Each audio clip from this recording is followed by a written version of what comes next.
Vamos a hablar de la tromboelastografía, su aplicación práctica en la UCI y en cualquier otra unidad. Para las personas que estén viendo este vídeo, esto va a estar colgado en el canal de YouTube. Muy breve, sin entrar en muchos temas particularmente engorrosos, y por supuesto no voy a tocar el tema de la cascada de la coagulación. Así que vamos a comenzar. Solo voy a hacer un pequeño inciso en el contexto histórico del TEC, y que está relacionado con estas dos personas, con Armand Crick y Paul Moravitz. Crick, el que describió el tiempo de protrombina, y Paul Moravitz, que es uno de los que ha esbozado la teoría de la coagulación como la conocemos hoy en día.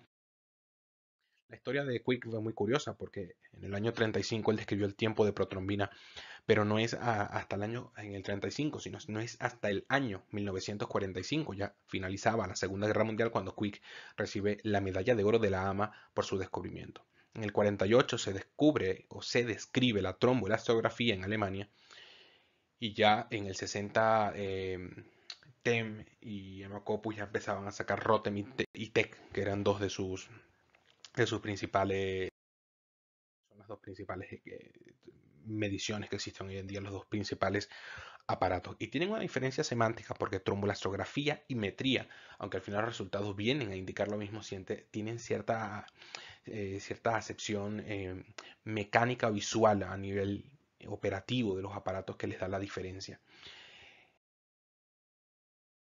El aparato que yo conozco, el que tenemos en la unidad en la que trabajo, es el TEC 6S. Y esta imagen que está aquí es su hermano mayor, su padre, como prefieran, que es el TEC 5000, que por supuesto carece de la interfaz que tiene, que tiene su hermano, que tiene su hermano nuevo, su hermano menor, el TEC 6S. Es una interfaz mucho más visual.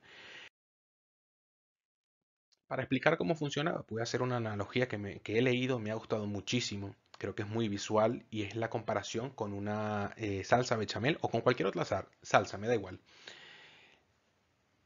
Cuando nosotros imaginamos que en este momento, en un paciente ficticio, estamos, para ejercicio de esta presentación, colocamos sangre para analizar la sangre, independientemente sea en el TEC o en el ROTEM, irá en una pequeña cazoleta o receptáculo.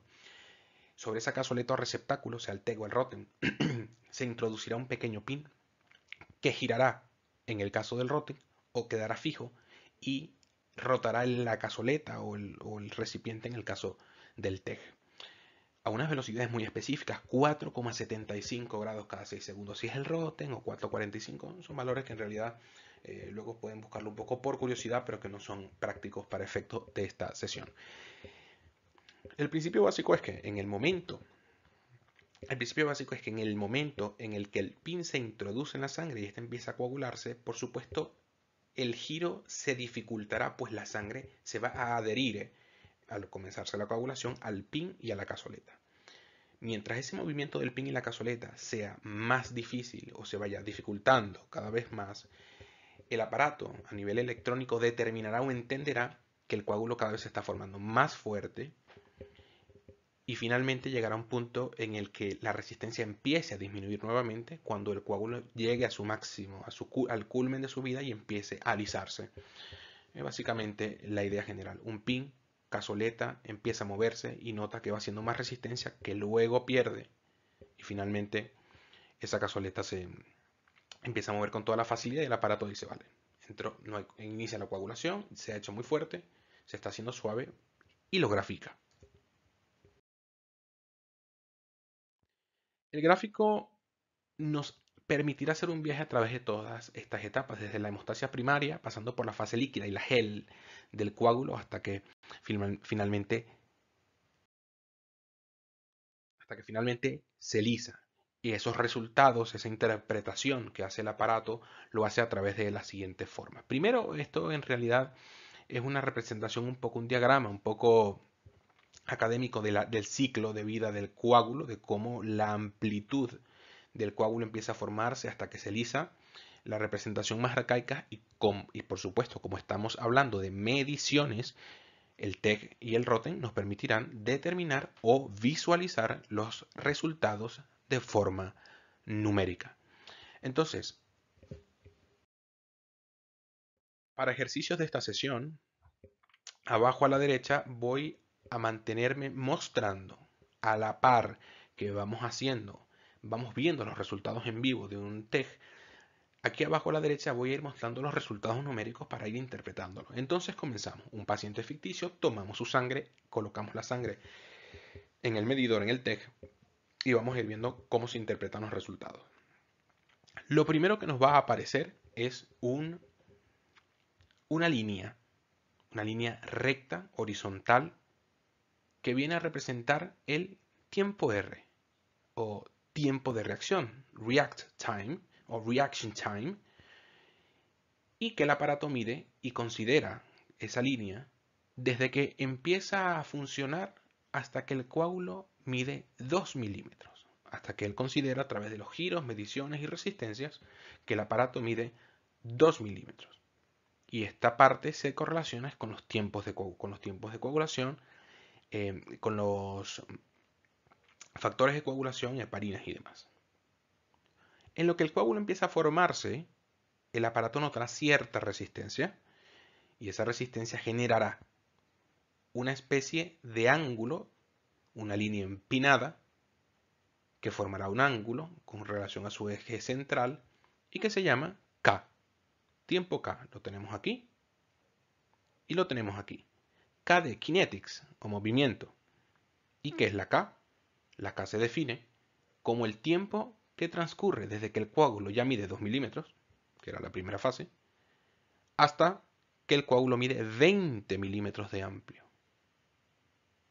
Por supuesto, si este es el tiempo, porque todo acá esta parte está medida en tiempo, minutos, y esta es la amplitud, aquí se generará un ángulo que también está representado aquí, ángulo. Ya esto nos va dando una pista.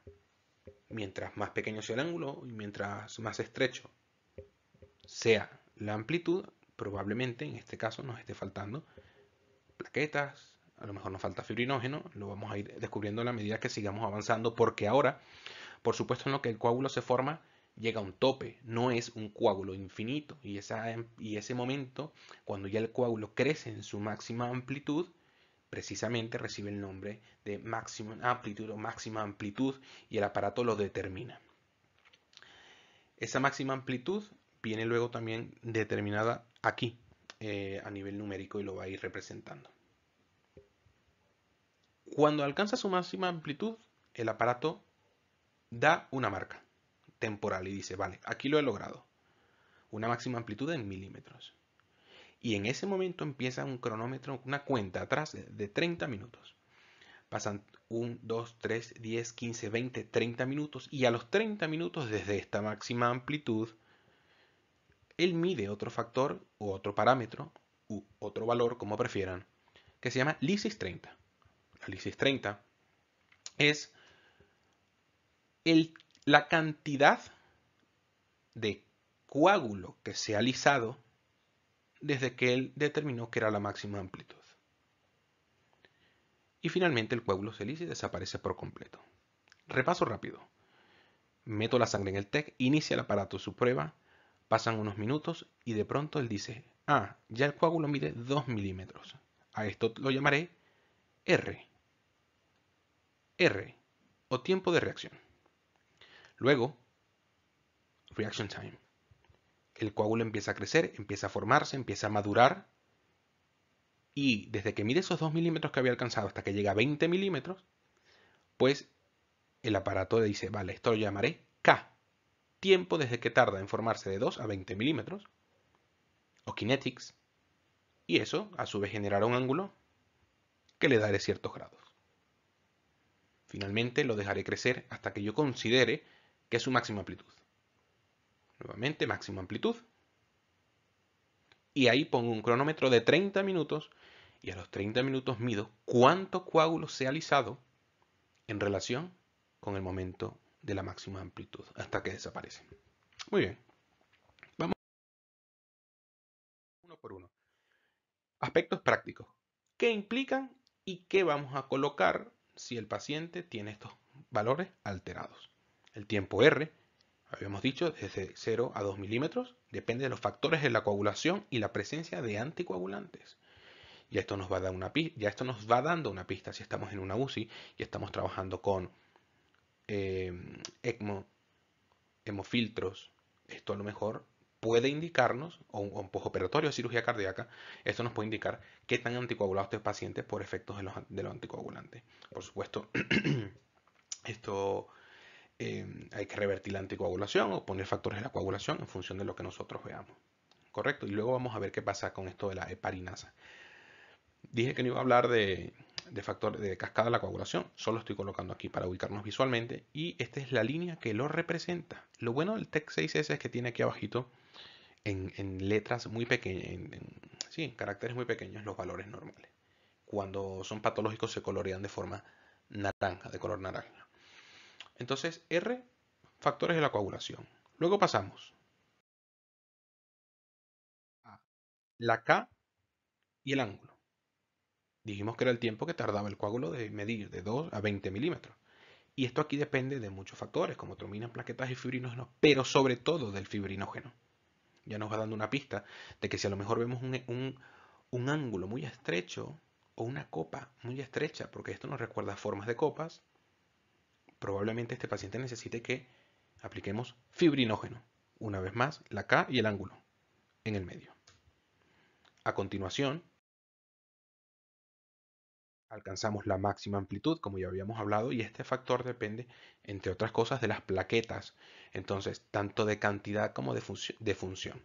Los TEC, el aparato como tal, tiene cartuchos que permiten medir no solo el efecto de la cantidad de plaquetas y el efecto de las plaquetas en la coagulación, sino incluso el efecto de de las antiagregaciones por las que pueda estar el paciente teniendo déficit en su función. Luego que tenemos esa máxima amplitud, que es dependiente de plaquetas y que está representado aquí, por supuesto, ya a los 30 minutos medimos cuánto se ha alisado y el coágulo empieza a perderse. ¿De qué depende esta zona? ¿De qué depende del momento de la lisis? Depende sobre todo de la presencia de plasminógenos que se esté convirtiendo en plasmina y a su vez la fibrina y demás, que no voy a entrar, pero si en un paciente politraumatizado, en un paciente séptico, en un paciente, nosotros determinamos que hay una cantidad muy importante de lisis, esto aquí no se ha movido, fue un error, una cantidad de lisis que supere 2,5% tal, es decir, que esto se coloree o se alerte de color naranja, nosotros probablemente necesitemos aplicar sobre ese paciente ácido tranexámico o no recuerdo ahora el que se usa en América en general. Ahora, habíamos hablado de estos valores que están aquí arriba, la R, tiempo de reacción, 0,2 milímetros, K, cinético, tiempo de 2, kinetics, tiempo de los 2 a los 20 milímetros, con su respectivo ángulo, la máxima amplitud que alcanza y cuánto se ha deslizado ese coágulo a los 30 minutos de haber alcanzado este valor. Pues ahora a la izquierda vamos a ver una serie de valores con siglas que pueden darse a confusión, pero que son sencillos. El primero de ellos dice CK, que es un test de kaolín. Es una sustancia que se añade para iniciar, que añade el equipo, añade el aparato para iniciar la coagulación. Entonces, cuando el aparato lo añade, pues el equipo inicia la medición, se empieza a formar el coágulo y él hace las mediciones a los 2 milímetros, 20 ángulos, máxima amplitud y la lisis. Muy bien. Pero luego hay uno abajo que dice CRT. El CRT es un rapid tech, es una activación extrínseca, de la vía extrínseca y de la intrínseca. Mete el famoso caulín, factor tisular, activa las dos vías de la coagulación. Son cosas que no hay que aprenderse. ¿Qué sustancias utiliza? Solo hay que saber que es un método, una medición rápida. Sobre todo para decirnos este valor de aquí, porque los otros tardan relativamente igual, pero este sale bastante rápido. Entonces el rapid test, si nosotros lo hacemos, nos permite determinar, mira aquí nos marca el ACT, nos permite determinar si el paciente está anticoagulado o no está anticoagulado en cuestión de un minuto. Esto es muy importante a nivel práctico en las UCI y en las urgencias, sobre todo en lugares donde se manejen con pacientes, por ejemplo, politraumatizados o cirugía cardíaca, porque nos permite tener valores de laboratorio fiables en tiempos récord, incluso muchísimo antes de que se tengan los valores de coagulación. Luego pasamos al CKH, que es el mismo de acá arriba, solo, que es el mismo kaolin, solo que el aparato además añade una sustancia que se llama heparinasa. Si el nombre ya sugiere lo que hace, lisa la heparina. Entonces, si este no tiene heparinasa y este sí tiene, pues las muestras que tengan efectos de heparina, porque sean posoperados, porque tengan anticoagulados, serán diferentes. Y si las muestras son diferentes, entonces yo diré, vaya, parece que el paciente tiene este valor alargado porque está bajo efecto de la anticoagulación con heparina. Si este que no tiene heparinasa y este que sí tiene heparinasa muestran valores iguales, vale, no pasa nada. Significa que son, la muestra no está bajo efecto de la heparina. Concluye entonces con que medimos el inicio, la fuerza y la estabilidad. Es básicamente el mensaje global. Es más o menos el mensaje global. Y ahora, como dije antes, voy a poner 2 o 3 ejemplos muy concretos que nos pueden hacer, que se nos pueden asemejar a copas para recordar de forma práctica en la UCI cuando estemos de guardia, si lo vemos, qué significa y qué podemos hacer.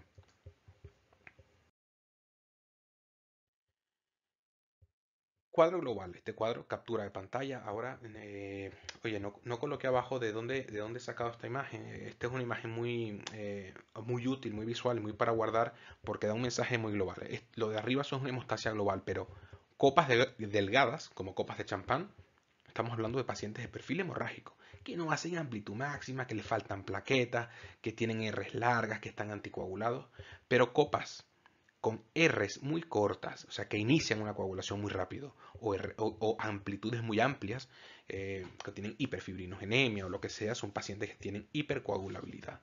Y por supuesto, esto que parecen más peonzas, trompos, como prefieran llamarlos, o mechas de velas, nos vienen a traducir una presencia de, de hiperlisis.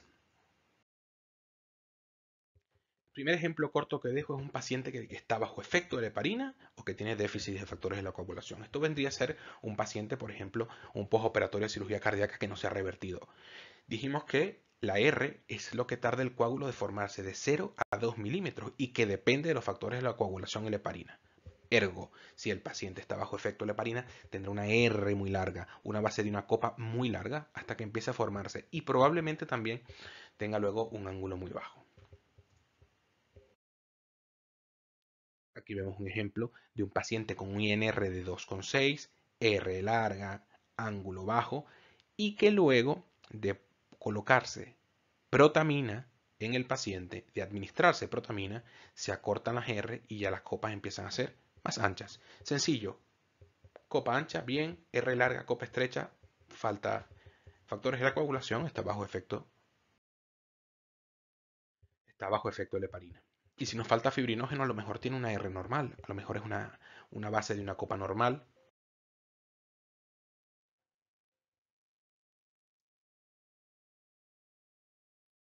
Bueno, me he saltado estas imágenes de aquí. Pero eh, la R viene a decir eso. Entonces, si es una R corta o un ángulo muy corto, probablemente al paciente le esté faltando. Esto que tenemos aquí es un paciente que está bajo efectos de la heparina. Entonces, al hacer el TEG, se ve aquí como una de las curvas, la que tiene heparinasa, es normal, R corta y ancha, pero en aquella que no tiene heparinasa y que no contrarresta el efecto de la heparina que tiene ese paciente, pues la R se alarga y la copa es mucho más estrecha. Importante lo de la heparinasa. Esta es una representación, entonces, como veníamos hablando, visual de las diferentes copas que hay. Además, el TEC 6S, ojo, esta sesión no está patrocinada, ni tengo ningún tipo de subvención por la gente por el equipo del TEC. Y podemos tener una gráfica individual de cada uno de del CRT, el kaolin con la heparinasa para ver si hay diferencias, el rapid test.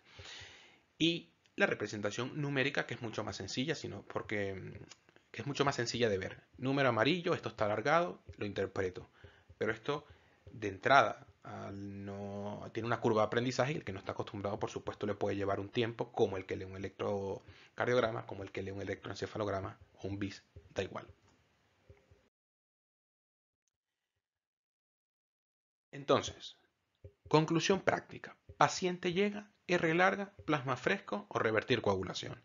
La K o el ángulo son pequeños, pues le falta fibrinógeno o crioprecipitado, o le puedo poner crioprecipitado. Que el ángulo no, que la amplitud no llega a ser lo ancha que esperamos. Desmopresina si creemos que es la función de las plaquetas o plaquetas per se. Y finalmente, si está lisando mucho, ácido tranexámico. ¡Pum! Guardamos esta imagen y la enviamos, la usamos para la guardia. Entonces, ya es todo a nivel práctico, cómo se interpreta y qué se hace. Ahora, dos aspectos ya un poco más teóricos para quien quiera usarlo en futuras sesiones o demás. El conocimiento es libre, hay que compartirlo. ¿Quién lo hace? Esto depende de los hospitales. Aquí en España he estado en algunos hospitales, por ejemplo, bueno, no voy a decir nombres de hospitales, pero he estado en algunos en donde las muestras se envían a, las muestras se envían al laboratorio o al hematólogo y estos son quienes la interpretan y llaman con la interpretación, cosa que me parece muy bien. Esto porque te recibes la llamada, oye, mira, pone tanto fibrinógeno, pim pam o tal, o todo bien, y tienen una interpretación ya hecha por parte de un profesional de la sangre, como viene a ser el hematólogo. Problema, tiempo, que es lo que tratamos de acortar con esto. En otros hospitales, estas son unas imágenes de un hospital en Londres en donde el resultado del TEC se va viendo en tiempo real en los monitores de la UCI. Y finalmente, por ejemplo, en la unidad en la que me encuentro actualmente, el TEC lo tenemos nosotros a pie de cama y la diferencia de tiempo con respecto al laboratorio es muchísima. Ahora, con respecto al, con respecto al uso, ¿qué nos dice la evidencia? Sobre todo en estos cuatro aspectos que están en la pantalla, en la cirugía cardíaca, hepática, en el politrauma y en la obstetricia. Haré énfasis sobre todo en la cirugía cardíaca, pero son los cuatro aspectos que más se consiguen en la literatura. El ECMO y su anticoagulación tienen una utilidad, perdón, en el ECMO tiene su utilidad para anticoagular. La ELSO habla de que 43% de las unidades de ECMO de Europa utilizan el TEG en parte para guiarse con la coagulación, aunque casi la totalidad usan el ACT o el TTPA. Pero el usar el TEG está basado en la premisa o en algún estudio que comenta que a nivel técnico el TTPA puede alterarse hacia la baja cuando hay reactantes de fase aguda en pacientes sépticos o en pacientes que están expuestos a un circuito extracorpóreo y que esos reactantes de fase aguda, independientemente de que el TTPA sea real, puede que a nivel técnico, a nivel de la medición, tenga una tendencia a la baja. Por supuesto, aquí estaríamos ya en estudios de coste-beneficio, si es mejor el TTPA, si es mejor el que toda la vida se ha usado, que es seguro, que está estandarizado, que tiene protocolos de subidas y bajadas y bolos en función de lo que se consiga o hacerlo con el TEC. Pero bueno, estos son como todo en la ciencia, aplicaciones que se consiguen, que se van estudiando, aunque luego se apliquen o no. Pero eh, algunos estudios que se han hecho con el TEC han logrado demostrar manteniendo objetivos de R, ¿no? Recordamos la línea desde que mide 0 a 2 milímetros el coágulo, que depende de la heparina, que se han necesitado menos dosis de heparina cuando coagulamos con el TEC, de que hay similares complicaciones trombóticas o hemorrágicas y que los valores R son correctos a pesar de que el TTPA ratio sea, si lo hiciéramos por el TTPA ratio, consiguiéramos valores de 1,5 o con 2. Esto se ha hecho con Roten, con TEC y más o menos se confirman con los resultados. Ah, hay, esto me parece un estudio del Prince Charles, no recuerdo ahora, sí, un estudio del Prince Charles que hablaba de la reducción de usos derivados de la sangre. Claro, esto es algo que ha demostrado claramente el TEC en muchos estudios. Con una búsqueda sencilla en PubMed se consiguen muchos artículos en relación a esto, los derivados del uso de la sangre y el TEC. y excepto los crioprecipitados, del resto se ha demostrado de forma estadísticamente significativa una clara disminución del uso de derivados de la sangre. Hay otro estudio en Japón también que hablaba de reducción de derivados de la sangre, otros estudios que demuestran disminución de la cantidad de concentrados de hematíes que se utilizan. Pero la pregunta viene a ser, lo lógico es que si un paciente, si nosotros tenemos un paciente que le estamos restando cantidad de concentrados de hematíes y plaquetas que colocamos con todas las hipotéticas, bueno, no hipotéticas, con las teóricas complicaciones que la transfusión de derivados de la sangre tiene, nosotros reducimos la mortalidad. La respuesta intuitiva es que sí. Y de hecho hay protocolos de transfusiones guiadas por tromboelastografías en cirugía cardíaca compleja que llevan los anestesistas usando muchos años en sus protocolos. Pero reduce la mortalidad, aunque sabemos ya y está muy comprobado que sí se disminuye la cantidad de derivados de la sangre. Para esto tenemos que preguntarle a los popes, a los grandes sabios. La Cochrane, por supuesto, la Cochrane, como muchos otros temas cruciales, tiene una revisión muy extensa y muy minuciosa, pero dos gráficas que son las más importantes. Abajo, a la derecha, en TEC,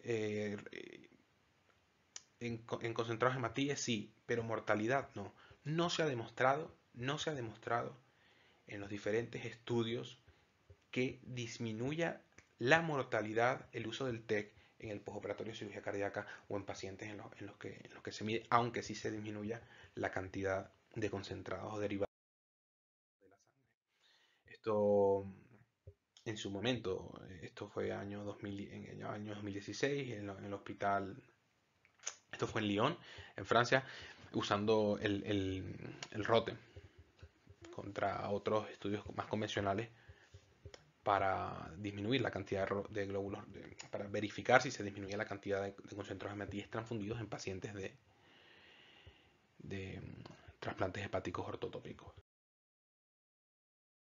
Pero nos quedamos entonces con ventajas y desventajas. Esto lo dejo aquí para que puedan leerlo y sacarlo a gusto, pero de todas las ventajas con las que yo me quedaría, o de las dos con las que yo me quedaría del TEC, es primero la rápida disponibilidad de los resultados en relación a los resultados de laboratorios convencionales. Se ha visto y hay estudios que han demostrado que en muchas UCIs, en pacientes post-operados de cirugía cardíaca, se toman decisiones de transfusión de concentrados de hematíes, de plaquetas, en función un poco de la experiencia clínica, que no es poco, pero sin esperar los resultados de laboratorio y luego que lleguen ya están artefactados, que tampoco son correctos, son ya completamente válidos. Pero esto sí nos permite un resultado bastante considerable. Y sobre todo que nos permite determinar el efecto de la heparina. Como, de, como limitación, como limitación, quedamos en que de todas estas con las que está aquí yo me quedo que a lo mejor tiene baja sensibilidad para las heparinas de bajo peso molecular. Pero este cuadro que está aquí es fundamental. El TEC tiene un valor predictivo negativo alto, pero un muy bajo valor predictivo positivo de sangrado. O sea, entonces, ese paciente nos, no, o sea, esto nos guía y esto nos permite saber si una prueba es normal, si no es normal, qué vamos a esperar nosotros de ese paciente. Dejo acá finalmente parte de la bibliografía consultada para que puedan hacer sus propias investigaciones, su propio aprendizaje y me despido dejando esta imagen de mi ciudad natal. Espero sea de utilidad